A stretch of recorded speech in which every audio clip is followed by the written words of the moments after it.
So these are the close-ups. We're just looking now very quickly at the long, narrow drop on the back of the bowl.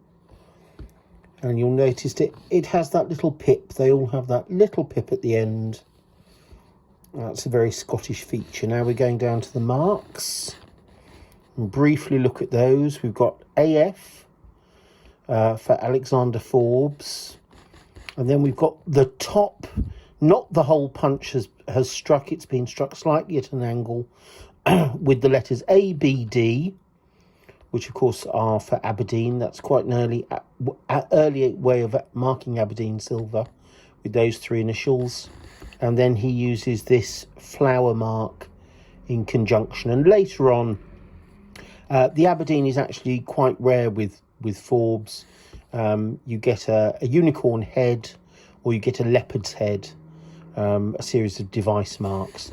But now let's go up and let's look at the main event, which is the wonderful crest. There is the little banner underneath inscribed Ogilvy. And, you know, look how beautifully that's done and how clearly and finely the lettering is engraved. When you're looking at period engraving, any period decoration, you must get used to the typefaces that they used, the style of lettering, the way it was engraved. Often when you're looking at forgeries or later embellished pieces, that will be the thing that lets it down. They don't get the feel of the lettering right, but that is absolutely spot on.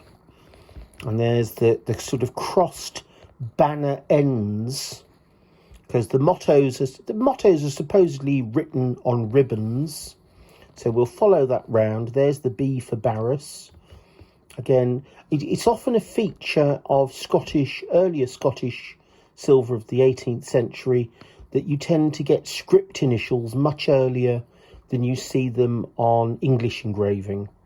English engraving of this period, it's almost always capitals, formalised capitals. In Scotland, much prefer flowing script initials. But there's the inscription. Praeclarum, a conjoined AE, very usual, little serif on the top of the C. I mean, this is beautiful stuff.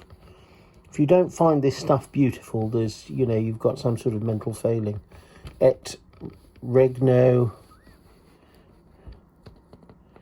And look at the way the R is done. I know we're looking at these pieces upside down, little serifs on the end of the T. Lovely. And cross-hatching and engraving. And then we've got the actual crest itself. That, as somebody pointed out, is not a French baguette. It is actually a sort of rope twist, corded base that crests are engraved from. There's the hilt of the sword or dagger. There's the breastplate and the armour. And yes, the fist is a little small. Obviously, Alexander Forbes, or whoever was in his workshop, wasn't terribly good at hands.